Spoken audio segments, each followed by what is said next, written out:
Welcome everyone to the TELedvisors August 2023 webinar.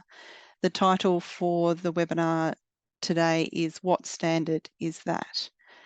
I acknowledge the Aranda people of Mabantwe, Alice Springs, the traditional owners of the land that I live, work and learn, and I pay respects to elders past and present. I extend that respect to the Indigenous colleagues that are with us today. I'd like to warmly welcome our three presenters and introduce our first presenter, Scott Casley. Scott is an education advisor at the Eastern Institute of Technology, Tairawhiti, New Zealand. Te Papa Ako, or the Educational Development Centre team, lead the application of technology in learning and teaching at EIT. A big part of that role is to support and develop staff capability in the online space and to advise faculty on how they can incorporate tech with effective teaching approaches. This presentation will talk about two tools that are used with academic staff. The first tool is the Learning Design Quality Standards and the Course Evaluation Checklist. Over to you, Scott. Yeah, well, thanks, Wendy, and kia ora, everyone from New Zealand. I'm over here on the east coast, place called Gisborne, and the region's called Tairawhiti. So I'm, as Wendy said, I'm part of a team called the Te Papa Ako, or EDC, and the rest of the team is, I'm the only one here, or there's two of us here in Gisborne, and the rest of them are down in Hawke's Bay. So we work across quite a large geographic area of the East Coast, right from Napier, or from southern Hawke's Bay, a place called Waipukaro, right up to the East Cape, Ruatoria. We have, that team has a vision which is to enable great learning experiences, and our mission is then to train people and bring them up to standards, which is what we're talking about today, of teaching and learning, and also their course design. Today is a show and tell of what we have here, just to share with you guys the things we do and how we do it. Yeah, Wendy's invited me along to do this, so I'm very privileged, and thank you very much for that opportunity. So yeah, we'll just get straight into it. Basically, I'm going to share some of the documents that we use in our work here. So this first one is the model for effective learning, and this was developed in a big research project that happened over probably about 12 months here at EIT. And you can see all these elements that make up our, I guess, model or our aspirations for great learning. And then we have it broken down into each of these sections here. And this was developed very early in the days when I arrived here, and has been sort of the base of driving and guiding what we do. So there's that document there. What's important in here is, you'll see, is that underpinning a lot of what we do here in New Zealand is, or here at EIT, is acknowledgement of the Treaty of Waitangi and the inclusion and success of Māori in everything we do. And so you'll see that thread run right through all of the stuff I present here today. It is, as you'll see, it is a learner-centered model. The learner is at the center of everything we do. So that gives you an idea of sort of the background. And then basically from there, we developed I was part of a team, I say we, developed a checklist of course and design work. And we didn't have really much available to us. We had a situation where we had two we had large polytechnic and the small polytechnic here in Gisborne, and we merged, and we had to develop 5 degrees into a blended mode within probably 12 months. So we had a very tight schedule to work on, and we didn't have much documentation around the standards we wanted to meet. So the checklist was developed, and this is this one here. And this is very similar to what was presented back in 2017. I think was one of the first TELedvisors seminars. And this is a checklist that we use with the developers of the online courses. And all this stuff should look very familiar to a lot of you who work in the education technology side of things. It's a long list. There's lots of things to check off. And it's a pretty raw sort of tool to use. But what happened was back in those early days, or 10 years or 9 years ago, is that it opened up a discussion around what was a quality course, or what were the elements that made these things up. And we kept using this for a few years, and then the team decided that it was probably more important to look at the actual learning design standards and what they were all about, and from there work on some learning design quality standards. So we went from there to the learning design framework, and these are these learning design principles that we developed. So again, learner-centered, all these things are very familiar with you, I'm sure. And these are the sort of, again, the foundation documents we work with developers in our programs and for online delivery and facilitation. Should also be noted that our situation here, we've got a small team. There's only 3 or, well, it varies, but we've about 3 or 4 learning designers across this large geographic region, and we've got about 2,000 students and probably about 200 or so courses, different courses online, separate papers, if you like. So we had to come up with a distributed model, and so these documents support our staff in that design. We can't keep track of all of it because we don't have a centralized model. So these are the, as I say, the learning design principles, and we extend that. If I get the next document up here, we extend that to these learning design quality standards. And this is where we really get into the detail. And we sit down with a developer or a subject matter expert who's working with a program coordinator, and we go through this checklist. So you can see it starts off with the basic stuff, and we go through this, check all this off, and then we get into these more detailed areas. So you can see there's a lot of detail in here that, again, you'd be very familiar with. We have something that's probably a little bit unique. I don't know if it's in a lot of the Australian stuff, but if we go through all this sort of stuff, I hope I'm not going too fast here. Please tell me if it's going too fast, but you can get the idea. But down here, there's another part that I think is very important as well. So the inclusivity of Māori.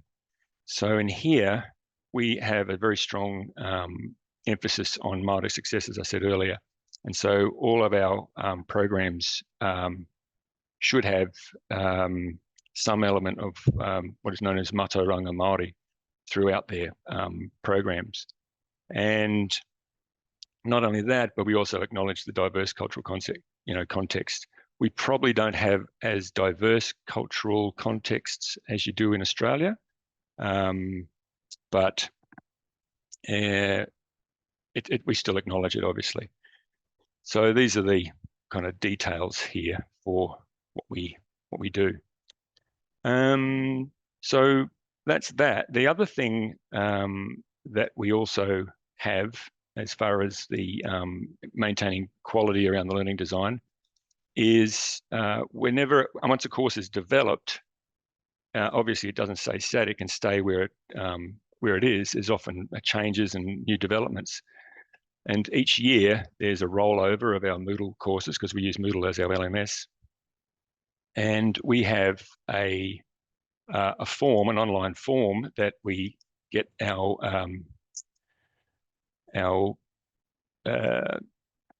either the program coordinator or the lead, whoever the lead is developing that particular course or we call paper. And so we make sure that the course is ready for action each year. So this is a way of maintaining, obviously the quality of what's going on. Now, this is a very reduced or distilled down version of that checklist, but it's an online one and can be done fairly quickly. But they're the basics in here, and we don't let anything get released to students unless this form has been completed, basically. So all the new rollovers each year or each new semester get hidden from and archived, and then we wait until this is completed before they're allowed to make it visible again to the students. So that's pretty much all the things we do to maintain quality.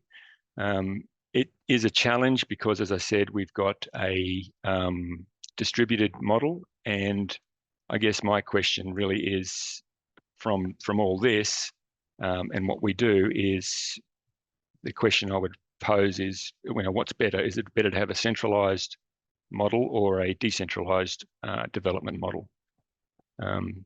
That's pretty much all I've got to share today. As I said, it's really a show and tell from me. I wasn't really super confident with to present today, but I hope what I've done is given you some ideas of what we do, and I'm also available if people want to follow up on Teams any of these documents I can share as well.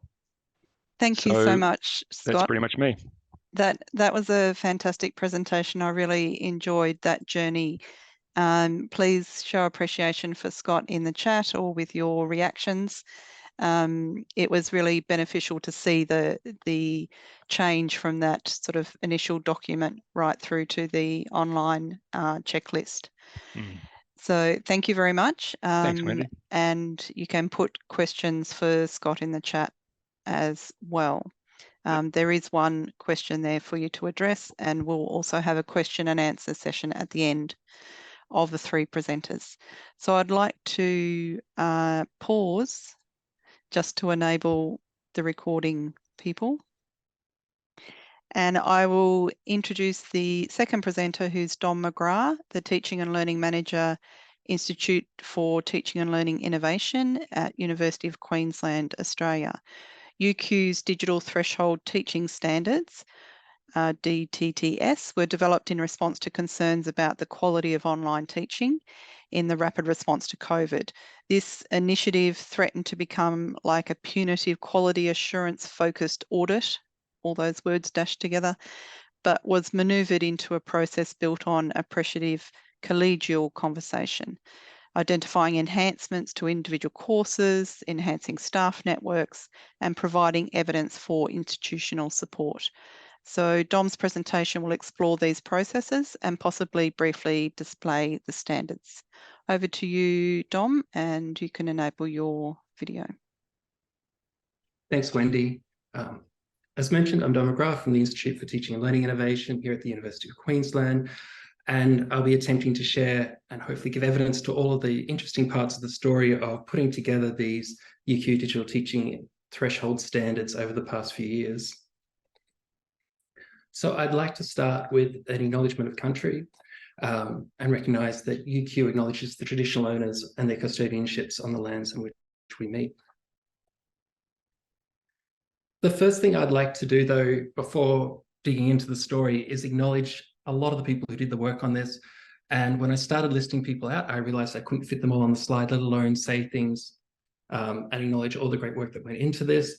The couple of people I will acknowledge is Dr. Greg Winslet, who's our Deputy Director of Digital Learning here at the University of Queensland, who led this work. Dr. Emerson McGrath, who is here, who added a lot of the intellectual depth and rigor to this project, along with Associate Professor Jason Lodge. And then I had the absolute pleasure of working with most of the people here on this screen, some of whom are here to help make this project happen. So a little bit about the need for our digital teaching threshold standards and why we ended up there. If you have a soft spot for silly stock imagery, which I do, you may enjoy searching for things like digital teaching and find images like this one, which show digital teaching as something a little bit like the Minority Report, but with strangely less people. And I think some people have this pervasive belief around what digital teaching is. Through COVID, we saw articles such as this one, and the experience for many staff and students looking far more like frustration and isolation, looking at computers. And it was newsworthy that online teaching and designing online classes wasn't as easy as it sounds. Not that it sounded easy to me in the first place, and I assume for most of you, it probably didn't sound easy either. And many people here have got incredible experience in this space. So in this context, UQ's senior governing body raised concerns about how we assure the quality of digital teaching through this emergency shift to online teaching and learning. And the digital teaching threshold standards were developed as a response to this concern. So one of the first things we struggled with, apologies for this odd sharing the screen, was what should we have the digital teaching threshold standards for? And I think the presentation before highlighted the range of standards and challenges there. So I'd like to poll you and ask, what should we focus on when developing standards? Should they be universal or exceptional? Should they be focused on teaching or technology, quality assurance, quality enhancement? Should they be future focused or retrospective, generic or specific? And as I've highlighted here, these are really false dichotomies. Sometimes we can have more. But could I ask you to indulge me and respond to the poll and identify which options you would pick?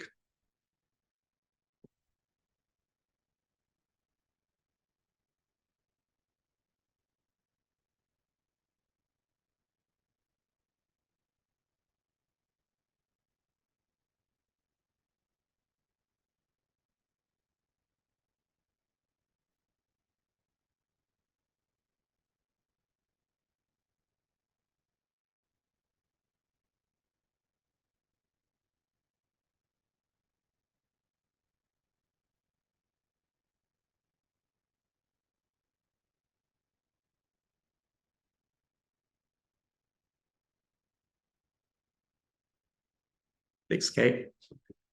So rosemary hygiene is a word that's slipped into my vocabulary from some people in our IT teams who talk about privacy and digital practices that meet minimum standards and make sure things are working safe and healthy and in a healthy way. So I'd tie that with universal standards that apply to everything. Okay, so I'm going to stop this poll and hopefully share the results. And as Kate mentioned, it was hard, and I think it's a little unfair to try and divide some of these things out. And hopefully in a lot of our work, we get to do both of them for each of these things, but we often have to choose a focus. And I'm delighted to see that it was difficult and that there's a contentious range of options. So I can't see the results yet, Dom. Oh no, I hit the share results again. Share results. So is that sharing for everyone? I can't see it on the screen. Yep, so some people are, I'll quickly run through it. The universal, aspirational, exceptional was very tightly tied, very 50-50. 85% people went teaching focused over technology focused. 68%, about 2/3 for quality enhancement over quality assurance. 94% future focused, and 64% went specific over generic. So that's where we ended up. Okay. I'm going to have to pick up my pace. So after we considered what are our standards actually for, we hit that problem of, well, if that's what we're trying to do, are standards the right answer? Is that the right thing to do? There's a whole heap of other things we do that might actually be better for trying to have a future-focused enhancement of course teaching or the way people are presenting or using different tools. It may be better to support people to work with student partners or engage in scholarship of teaching and learning or with the community of practice, or maybe we need a better learning management system if we want to achieve the goals we wanted. But we decided there was a space for us for the digital teaching threshold standards, and we continued. They're called the DTTS because they're digital, focused on the bits of teaching that we haven't been doing as much over the 100+ years of having the University of Queensland. We wanted to focus more on the teaching aspects. We're interested in students' experience. They were threshold because we wanted to look at that universal, getting everyone over the line of the things that we need to have happen, we thought we needed to have happen, and standards to really focus and be specific about what we wanted to look at. So my attempt at that uneasy set of dichotomies was that we were more focused on hygiene and universal, a bit more on teaching focused. We really tried to balance between quality assurance and quality enhancement. We were retrospective in looking at the courses that have happened, hopefully to aid things in the future, but that's what we looked at with the standards, and that were very generic across the university. Yeah. So when we were developing the standards, we had an incredible scan across the across different universities, what was happening around the world, and I have to acknowledge Emma as leading the work in this space. We explored standards across Canada, the US, the UK, and Australasia. When I put this on a map like this, it showed a certain bias that we have at our university. We also had a look at Quality Matters, TELAS, and a range of those other standards that are out there, and dug into what was happening in other places to try and inform our own standards. In looking at these, we realized there wasn't something that was quite right for UQ. We wanted to bring in a range of local ideas. We have a higher education learning framework, policy, other aspects that we wanted to see fit in. I know, I'm sorry about New Zealand not fitting on this map. So the standards fit into 8 sections with 25 specific standards. I promised to show them almost subliminally on screen. There are not surprises in amongst them. These were the 8 areas that we looked at. And course scaffolding, usability and structure, communication materials, interaction, collaboration, accessibility and inclusivity, copyright, student support, and assessment and feedback. So I'm going to leave these up for only a couple of seconds, and note that if you want to have a look at them in more depth, hopefully they'll be in the recording, and I'm also happy to send copies of these around. So as hinted in the introduction, the area that I was particularly interested in is that process for implementing standards. How do you take these things and use them with people in a productive way? And so I'd like to ask another question in chat. What experience do you want for your course teams when engaging with standards? So could I ask for a word to 3 words about that type of experience, or what you would like it to be like for people to engage with these standards? And you might be inspired or not inspired at all by the couple of images I've picked, ranging from this hard-hitting interrogation through to the friendly checkup. There's some great words coming through. Thanks, Amy, for empowered, Claire for collaborative, Charlotte for meaningful, supportive, clear, and aspirational. Traction hands, really appreciate that. We'd like to see something actually happen. Yeah, we want to encourage willingness to collaborate, a way forward. Yep. Karina, the relief and assurance about being on the right track. Awesome. Yes, these are all really good things.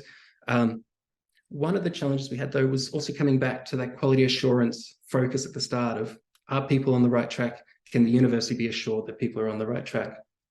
Which sometimes I think it's hard to get all of these things together.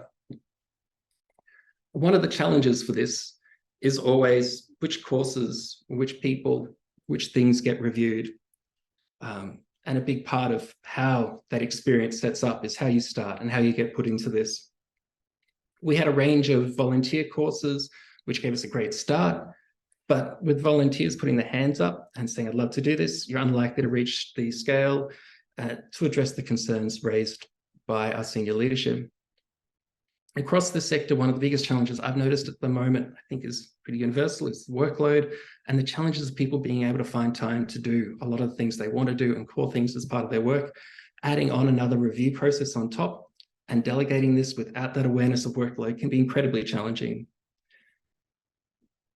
So with this program, we ended up being advised to focus on online-only courses, and we're guided by faculty and university leadership to identify people who hopefully had courses in this space and the time to engage. But sometimes it was complex. To make this process work, we looked for evidence of meeting the specific standards that were outlined, and to work with the course team trying to take this review. Given the demands of time, we tried to keep everything down to 2 hours to review and identify actions moving forward. I think we hit this mark with almost every review we did in the pilots and initial processes. Some people looked at multiple courses with it once, which they enabled a little bit of more efficiency if those courses were very similar. We also explored a range of implementations, ultimately keeping a two-reviewer process, one being generally a learning designer, given a very broad definition of learning designer, and the other being a member of the course team. We tried in-person, virtual working bees, individual meetings, asynchronous reviews, one learning designer working with multiple courses, and all of these processes seem to have their space, our favorites being a synchronous collaborative review between two people. But as we move forward, I think we'll keep doing a little bit of everything just based on the availability and options around. The initial version worked in Excel, looking at standards, recording them, and then manually moving them around. I have the luxury of working with an absolutely incredible learning analytics team here who developed a dashboard system for us, which enables collaborative review, holds guidance alongside to support people around what the actual standards mean, and keep track of things as they move through. Yeah, thanks, Kate. Which is also supported by e-learning solution service, so we have some great guides online as well. That team was also responsible for a lot of the integrating our standards into our online materials, training materials, workshops, and our templates for digital teaching to make sure it was as easy as possible for people to meet our standards. And I have to acknowledge Hong Yuan and El Siddiqui for a lot of that work. So the outcome of all of this, I thought it was much more successful than I expected. No one has brought me a confetti cannon yet, and I haven't got a mirror ball to celebrate with. But most people who engaged in this project left feeling like it was done with them rather than to them, which I think was the big risk of the project as we went forward. Some of our pilot participants responded that I think using the standards as a starting point for conversation and building a collaborative relationship with learning designers at UQ is a far better use of a checklist rather than simply having a checklist to compare to a standard. And I think this building of relationships and seeing that positive way forward was a really awesome outcome for what started as concerns around quality assurance. Moving forward, our biggest challenge is scale. We don't have a lot of unallocated blocks of course team time or learning design time, and making these reviews happen on a broader scale and the implementation of these standards is going to continue to be a challenge. Next, we are working with faculties to identify and prioritize what courses and processes they'd like with continued central support. The actual standards and that collaborative process itself seems to be holding strong, and we expect these reviews to continue in a pretty similar way into the years going forward. Thanks, everyone. If there's any questions, please throw them in. Thanks so much, Dom. Great presentation. And yeah, as you said, it's a bit of a journey, but I particularly liked the focus on being able to provide a little bit of everything in the different formats that you're working with going forward. So please show your appreciation to Dom in the chat. There's lots coming through there, or through the reactions. And just also a shout out to Kate Mitchell, who's in the audience, because she was the presenter, one of the presenters for the very first TELedvisors webinar series, and it was on this subject. So I will move on to introduce our third presenter, who is Sarah Thorneycroft, Director, Digital Education, Education Futures UNE, Australia, talking about institutional TELAS. It represents the first credential of its kind in the sector, allowing institutions to gain sector-recognised assurance as a provider of quality online learning. The program is a longitudinal engagement with 3 components that can be undertaken independently or integrated with institutional initiatives such as LMS transition or digital uplift. There's an initiation phase, an assessment phase, and a capability building phase. The pilot at UNE will run for approximately 18 months and align with UNE's Project Uplift initiative, and Ascalite and UNE will be sharing the progress of this pilot with the community at the Ascalite 2023 conference. Over to you, Sarah, for a bit of an update now. Thanks, Wendy. All right. everyone see those slides? Yes, I can see them. Thanks. Excellent. All right, so with apologies to Hans here because I am not going to be walking the talk today. I'm sorry, there's no interactivity. There's just some talking at you for a little bit. But thanks for the introduction, Wendy. And what I'm going to be talking about today. So full disclosure, I did not actually send Wendy a blurb for this presentation. So she's working with the comms copy that we use to communicate this that talks about the what. But today I'm going to be kind of unpacking a bit of the how and why the institutional TELAS program came about. Which I think is a really nice segue from Don because he did mention scale and working at scale, and that is one of the kind of wicked problems that we wrangle with working in the learning and teaching space in higher education. So I feel like there was probably a terrible joke here that I just did not manage to make around president and executive and a couple of directors walk into a bar. So I'll let you fill in the blanks with your imagination.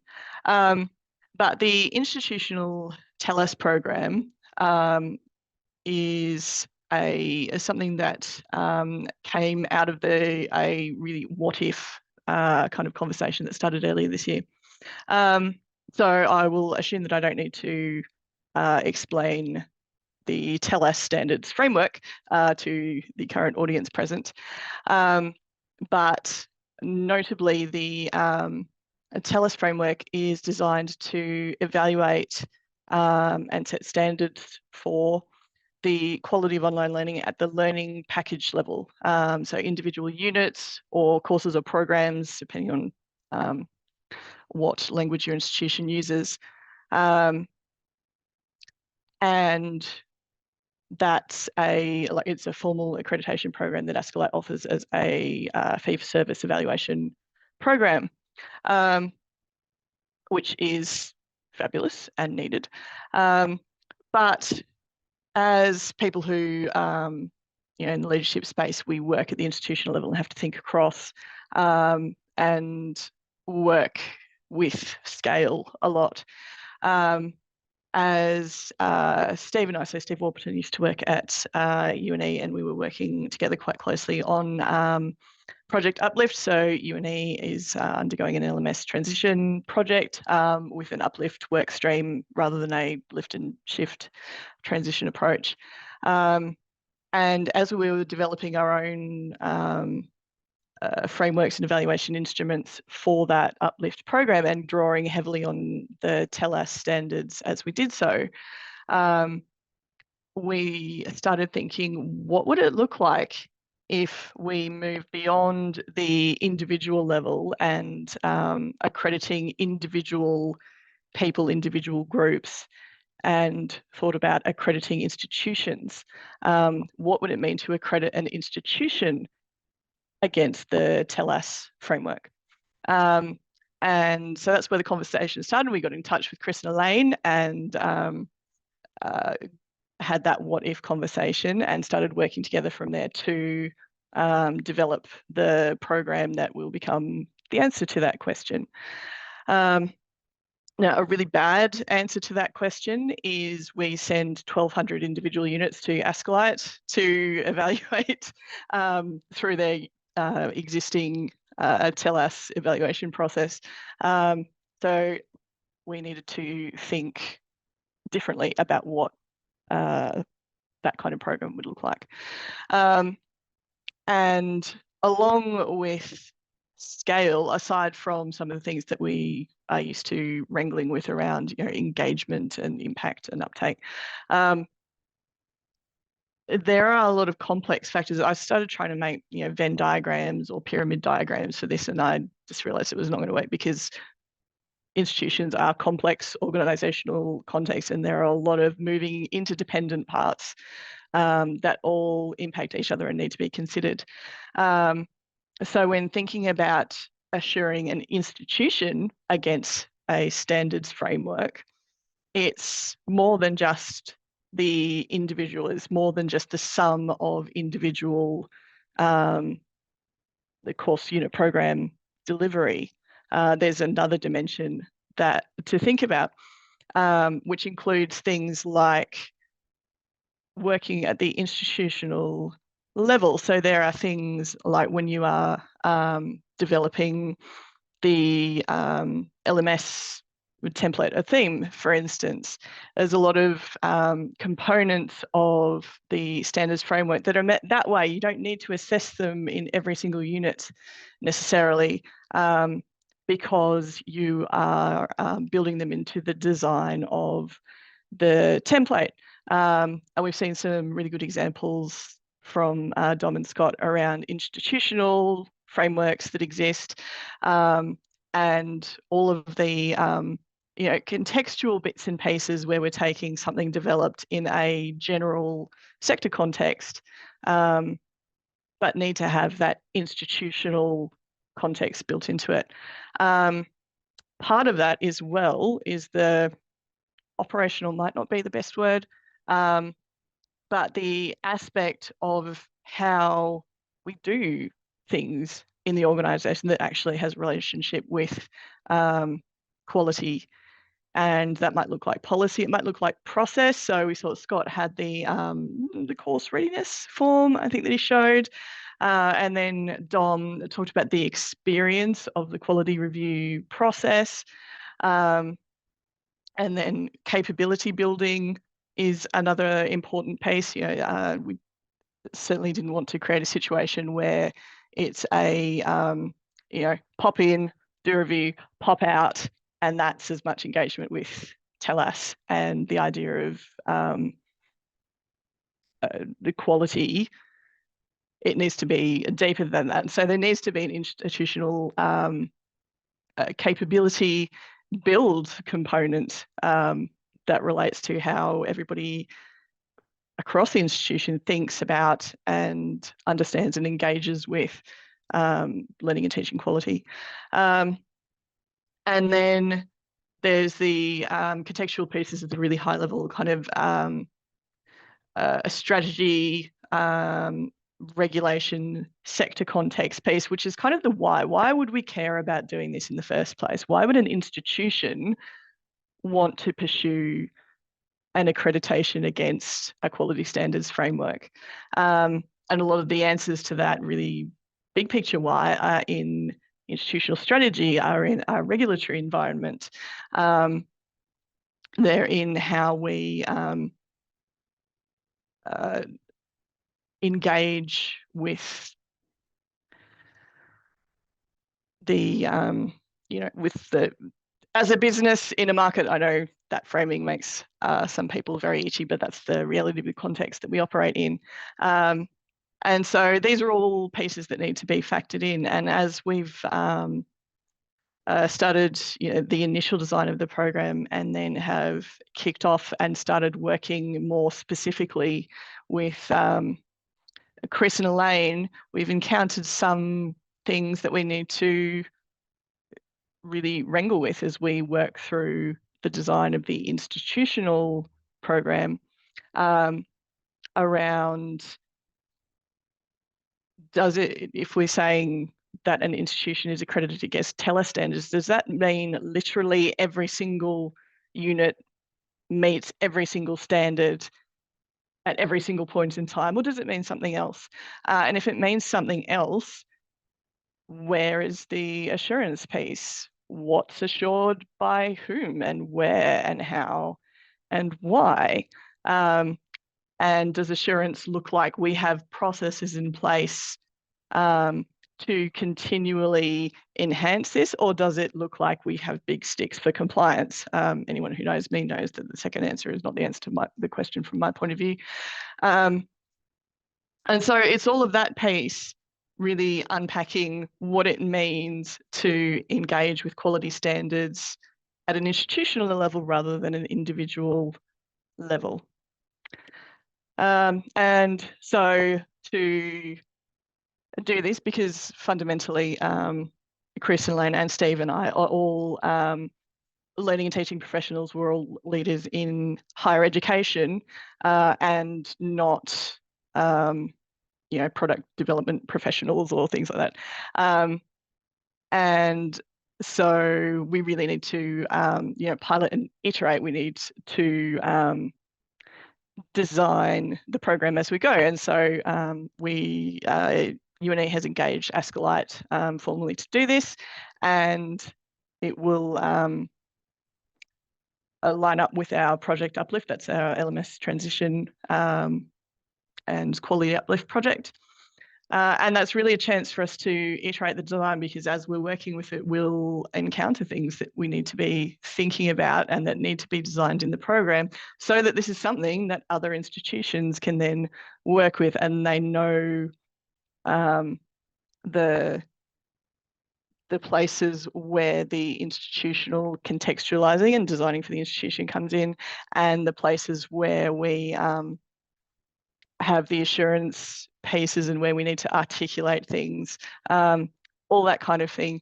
And there's procedural stuff too, again, because Casley does not, their program isn't designed to evaluate 1,200 learning packages in any kind of time frame. So it's just thinking through the logistics and things like sampling rates and all of those kind of things. So it's a real work in progress. And watch this space for Casley this year. I think the blurb might have said we will be presenting. We would love to, but asterisk, the confirmation of presentation acceptance hasn't come out yet, I think, for the most part. So hopefully we will be able to talk about this more comprehensively at the conference. That's it from me. Thanks so much, Sarah. That was a great insight into both, where you're up to and the process behind it. So please show your appreciation to Sarah. We do have a question and answer time available now for all three presenters. And Sarah, I'll just start with a question or a comment from Kate for you. She says, in the COG diagram, I notice operational listed there, and how much might this be informed by an overlap with the work that a code does around institutional digital readiness and digital maturity? So she's thinking about the code threshold standards and the self-assessment tool. Okay. Has that come up in your conversations? I mean, not specifically, but tangentially, those are kind of the spaces that we're having to think in. But the operational things specifically, just to give a concrete example, one of the things we talked about was, some of the TELAS standards are built into the template and theme, and then those are the spaces that unit coordinators teach in. But of course, unit coordinators do and should have autonomy over how they design and deliver their teaching. But that also means that they might then make choices after the fact that do not align with the TELAS standards framework. And so thinking in terms of processes of how the assurance piece might come into that. So there might be a role there for the quality monitoring processes that you have internally to the institution. So if you have course and unit review or those type of quality review processes internally as a regular practice, is that the avenue where we then pick those up to make sure that overall we are still working towards that alignment with the TELAS framework, rather than thinking, well, we need to go in and like get out of big sticks every time somebody does magenta font. So it was more thinking about what are our institutional processes to ensure alignment over time, rather than I think your question was a little more around the capability piece, around individual capability around learning quality. I'm not sure if that answers the question very well, but that's kind of the nature of the conversation at that level. Thanks, Sarah. That gives a bit more context around where that word phrasing operational comes from. Just noting in the chat that Dom has shared some of the standards there. So you should be able to see that. And if there's no other questions, we will finish up a little bit early to enable people to get to their next appointments. So once again, thank you very much for the 3 presenters today. As you can see, Wendy, I was just like, yes. I can see a question in the chat. Yeah, go for it. Do you want to like? Okay, I can jump in and answer it. Or From if you still want to Anthony, finish yep. up, yes. Yes. So the question is there any intention to make changes to the TELAS instrument itself to help it scale? So absolutely. So that's when I would say it was going to be a bad idea to evaluate 1,200 units 1-for-1 against TELAS in its current form. So part of the initiation phase is to contextualize the TELAS instrument to what you need it to do. That might look different for different institutions. But 2 things that we're doing are cross-referencing with our evaluation instrument, our internal evaluation instrument that references TELAS. But another big one is, TELAS refers to them as the admin elements, which are the ones that relate to the system level, the theme and template level. And so we are stripping those out to create a system evaluation. So the MyLearn will be the name of the new LMS, and MyLearn will be evaluated against the TELAS admin elements, because those pieces don't need to be done in every single unit. So there are those kind of changes that we're building in, so it's not a one-to-one use of the framework in its unchanged form. Thank you. There's a question for Scott. Scott, I don't know if you want to just clarify your answer on the microphone. The question was about the rollover process. Amy said it sounds like the courses are rolled over in the background by the LD team, then the academic completes the readiness form. Can you clarify if this process is correct? Yeah, so each year we archive the current course with all the students' work and all the enrolments. So that's put into an archive section. Just pull your microphone down slightly. Sorry, it's Thank archived you. into the archive section of our LMS, and we make a copy for the new semester or the new year, a new fresh copy, and it's hidden until the that form is completed. We have control over the access. We don't give the staff the hide show access. So Tanya extends that and says she would like to know more about the timeframes and how long it has taken for the rollout and adoption of that sort of lockdown until you tick the box process. Yeah, so that's very depending on how onto it the tutor or the lecturer is. That could be last minute. You know, like if they're prepared and a good tutor, a good lecturer, then they'll do that, you know, late in the year after the course finishes and ready for the next year, if you know what I mean. But some tutors and lecturers are a bit slack and they'll leave it to the last minute. So sometimes it can be quite rushed and can be a problem. But we put out warnings to people to get those things ready before the semester starts. I know I worked with a similar process at Charles Darwin University of having that online checklist being a requirement, and in some cases it would open up that conversation, as you were saying, Dom, about having the 2 people in the room. It would, if the checklist couldn't be completed for some reason, then they would seek out help to complete that part of the checklist. Yeah, and I'd also clarify, we're totally in the same way, work in the same way that Dom talked about. It's very much a collaborative process. All those stages, right from the course development right through to the rollover, is always done in collaboration as much as possible. Great, thanks very much.